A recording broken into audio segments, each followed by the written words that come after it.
रानी सुभद्रा ने लिखा था। आगे देखते हैं, स्टार्ट करते हैं। कुटियों में थी विषम वेदना, महलों में आहत अपमान, वीर सैनिकों के मन में था अपने पुरखों का अभिमान।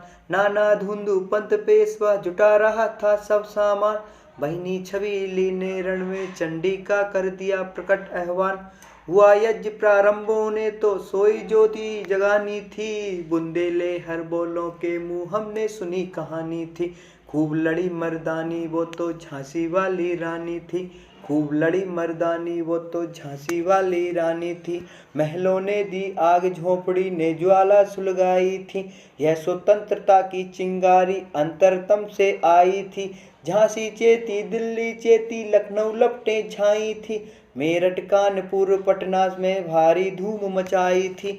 जबलपुर कोल्हापुर में भी कुछ हलचल उकसानी थी, बुंदेले हर बोलों के मुंह हमने सुनी कहानी थी। खूब लड़ी मर्दानी वो तो झांसी वाली रानी थी, खूब लड़ी मर्दानी वो तो झांसी वाली रानी थी। इस स्वतंत्रता महायज्ञ में कई वीरवर आए काम, नाना धुंधु पंत तांतिया चतुर अली मुल्ला सरनाम, अहमद शाह मौलवी ठाकुर कुंवर सिंह सैनिक अविराम। भारत के इतिहास गगन में अमर रहेंगे जिनके नाम, लेकिन आज जुर्म कहलाती उनकी जो कुर्बानी थी। बुंदेले हर बोलों के मुंह हमने सुनी कहानी थी, खूब लड़ी मर्दानी वो तो झांसी वाली रानी थी, खूब लड़ी मर्दानी वो तो झांसी वाली रानी थी। इनकी गाथा छोड़ चले हम झांसी के मैदानों में, इनकी गाथा छोड़ चले हम झांसी के मैदानों में, जहां खड़ी थी लक्ष्मीबाई मर्द बनी मर्दानों में। लेफ्टिनेंट वाकरा पहुंचा आगे बढ़ा जवानों ने, रानी ने तलवार खींच ले हुआ द्वंद आसमानों में, जख्मी होकर वाकर भागा उसे अजब हैरानी थी। खूब बुंदेले हर बोलों के मुंह हमने सुनी कहानी थी, खूब लड़ी मर्दानी वो तो झांसी वाली रानी थी। रानी बड़ी काल पी आई कर 100 मील निरंतर पार, घोड़ा थक कर गिरा भूमि पर गया स्वर्ग तत्काल सिदार। यमुना तट पर अंग्रेजों ने फिरकाई रानी से हार, विजयी रानी आगे चल दी किया ग्वालियर पर अधिकार। अंग्रेजों के मित्र सिंधिया ने छोड़ी राजधानी थी, बुंदेले हर बोलों के मुंह हमने सुनी कहानी थी। खूब लड़ी मर्दानी वो तो झांसी वाली रानी थी, विजय मिली पर अंग्रेजों की फिर सेना घिर आई थी। अब की जनरल स्मिथ सम्मुख था उसके मुंह की खानी थी, कान्हा और मंदिरा सखियां रानी के संग आई थी, युद्ध क्षेत्र में उन दोनों ने भारी मार मचाई थी। पर पीछे ही रोज आ गया हाय गिरी अब रानी थी, बुंदेले हर बोलों के मुंह हमने सुनी कहानी थी। खूब लड़ी मर्दानी वो तो झांसी वाली रानी थी, खूब लड़ी मर्दानी वो तो झांसी वाली रानी थी। रानी गई सीधा तो भी रानी मार काट कर चलती बनी सैन्य के पार, किंतु सामने नाला आया भय था संकट विषम अपार। घोड़ा अड़ा नया घोड़ा था इतने में आ गए सवार, रानी एक शत्रु बहुतेरे होने लगे बार पर बार। घायल होकर गिरी सिंगनी उसे वीर गति पानी थी, बुंदेले हर बोलों के मुंह हमने सुनी कहानी थी। खूब लड़ी मर्दानी वह तो झांसी वाली रानी थी। रानी गई सिदारचिता अब उसकी दिव्य सवारी थी, मिला तेज से तेज तेज की वह सच्ची अधिकारी थी।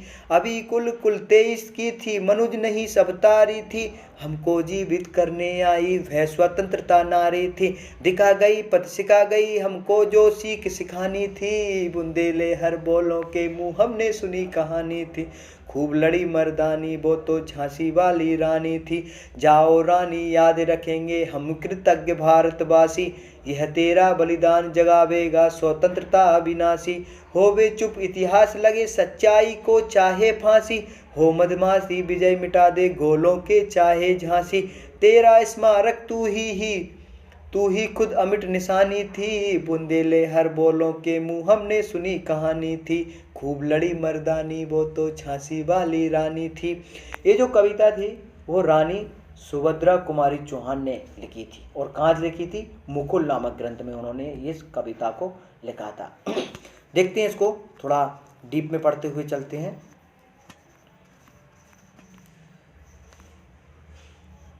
कहाँ से था, यहाँ से, हाँ, कुटिया की वेदना, यहीं से चलेगा, है ना। कुटियों में थी विषम वेदना। कुटियों मतलब घरों में, विषम मतलब बहुत ज़्यादा, वेदना मतलब दुख, है ना। वेदना का मतलब यहाँ पे क्या हो जाएगा, बहुत ज़्यादा उनके जो घर थे उनमें क्या चल रहा था, बहुत सारा दुख चल रहा था, क्योंकि रानी के बहुत सारे सैनिक बलिदान हो गए थे। महलों में आहत अपमान, वीर सैनिकों के मन में था अपने पुरखों का अभिमान।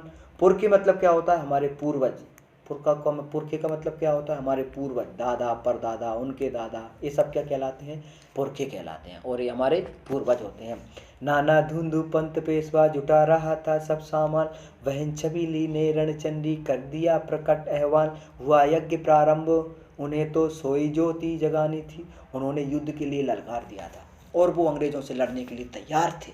और जो बहन छबीली थी धुंधुपत की, जिसे हम रानी लक्ष्मीबाई के नाम से जानते हैं, वो रणचंडी बन गई थी। रणचंडी मतलब बहुत ही माँ काली भव का रूप ले लिया था, वो किसी के रुके नहीं रुक रही थी। महलों ने दी आग झोंपड़ी में ज्वाला सुलगाई थी, यह स्वतंत्रता की चिंगारी अंतरतम से आई थी। अंतरतम मतलब हमारी अंतरात्मा से, यह हम किसी के दिखावे पे नहीं कर रहे थे, ये आवाज़ हमारे अंतरात्मा से आई हुई थी कि हमें युद्ध से जीतना है और हमें अपने देश को स्वतंत्र कराना है। फिर क्या हुआ, वो जो आग हमारे अंदर मन से आई थी, वो कहाँ चेती, झांसी चेती, दिल्ली चेती, लखनऊ लपटे झांसी थी। इन जगहों पर क्या है, वो सब लोग तैयार हो गए कि हमको लड़ना है हमको, इस प्रकार। फिर क्या कहा, जबलपुर कोल्हापुर में भी कुछ हलचल उकसानी थी। उकसाना मतलब लगाना, है ना, थोड़ी सी चिंगारी लगा दो आग की, वो बहुत बड़ा रूप धारण कर लेती है, ठीक है। फिर क्या कहते हैं, ये तो है ही, बुंदेले हर बोलों के मुंह हमने सुनी कहानी थी, और खूब लड़ी मर्दानी, वो तो झांसी वाली रानी थी। फिर आगे कहा, इस स्वतंत्रता महायज्ञ में कई वीरवर आए का। वीरवर मतलब बहुत सारे वीर लोग जिन्होंने अपना योगदान स्वतंत्रता संग्राम में 1857 के में दिया।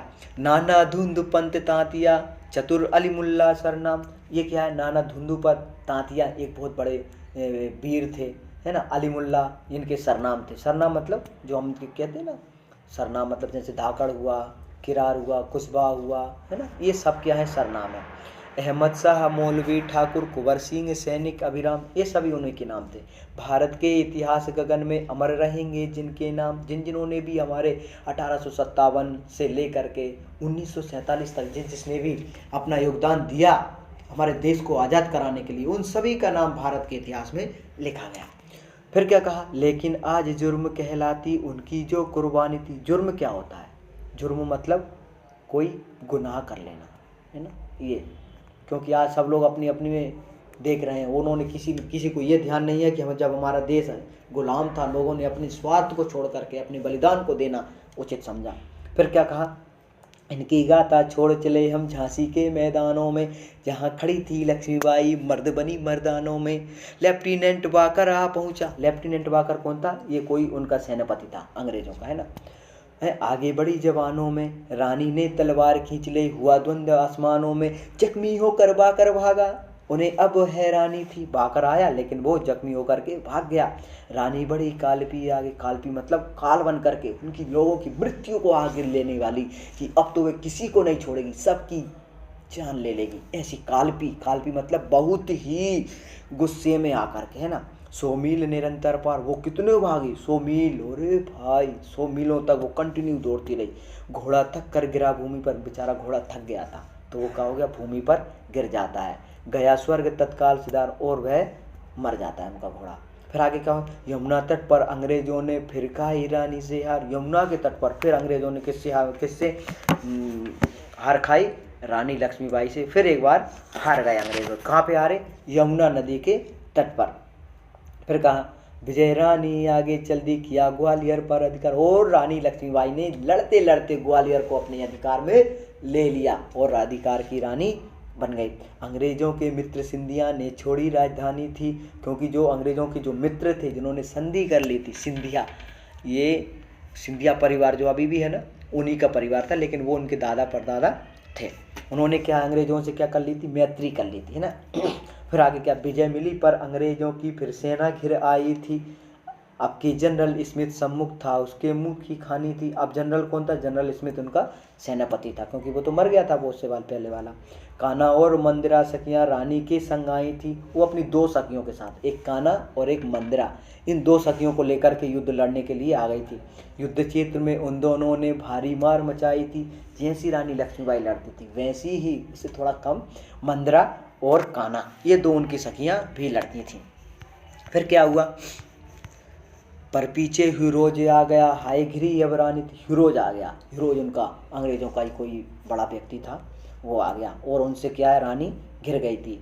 तो भी रानी मार काट कर चलती बनी सैन्य के पार, किंतु सामने नाला आया है था बहुत विषम आकार। जब रानी लड़ रही थी उसके बीच में एक नाला आ गया। अब नाले को पार किस प्रकार करें, पीछे सैनिक आगे नाला, अब उस नाले को किस प्रकार से पार करें। लेकिन उनके पास जो घोड़ा था, उनका जो प्रमुख घोड़ा था वो तो बेचारा मर गया था, लेकिन उनके पास वो नया घोड़ा था, उस नए घोड़े को वो चला रहे थे। फिर क्या कहा, रानी एक शत्रु बहु तेरे होने लगे बार पर बार। अब क्या होगा, रानी एक शत्रु वाले उनको घेर लिया। घायल होकर गिरी सिंहनी, उसे वीर गति पानी थी। अब क्या हुआ, भूमि पर गिर गई वो, और सबने मिल करके उसे मारने की ठान ली। रानी गई सिधारे अब चिता, उसकी दिव्य सवारी थी। मिला तेज से तेज की, अब सच्ची अधिकारी थी। अभी उम्र कुल 23 की थी। ये याद रखना, उसकी उम्र कितनी थी जब वो मरी थी, सिर्फ 23 वर्ष, है ना। मनुज नहीं अवतारी थी, हमको जीवित करने आई, वह स्वतंत्रता नारी थी। दिखा गई पथ सिखा गई, हमको जो सिखानी थी, बुंदेले हर बोलों के मुँह हमने सुनी कहानी। आओ रानी याद रखेंगे हम कृतज्ञ भारतवासी, है तेरा बलिदान जगावेगा स्वतंत्रता अविनाशी। होवे चुप इतिहास लगे सच्चाई को चाहे फांसी, हो मदमाती विजय मिटा दे गोलों से चाहे झांसी। और फिर उसके बाद भले वो कुछ भी कर लें, तेरा स्मारक तू ही होगी, तू खुद अमिट निशानी थी। अमिट मतलब ना मिटने वाली ऐसी निशानी बन गई थी जो हमारी रानी लक्ष्मीबाई थी, जिसको कोई आज तक मिटा नहीं पाया, है ना। बुंदेले हर बोलों के मुँह हमने सुनी कहानी थी, खूब लड़ी मर्दानी वो तो झांसी वाली रानी थी। ये जो कविता है वो किसने लिखी है, रानी सुभद्रा कुमारी चौहान। इन्होंने एक बुक लिखी है मुकुल, उसमें इसको इन्होंने क्या बोलते हैं, ये लिखा है। और उसको लिख कर के ही उन्होंने ये बताया है कि सब कुछ रानी लक्ष्मीबाई को इस पद में ही उन्होंने सब कुछ खत्म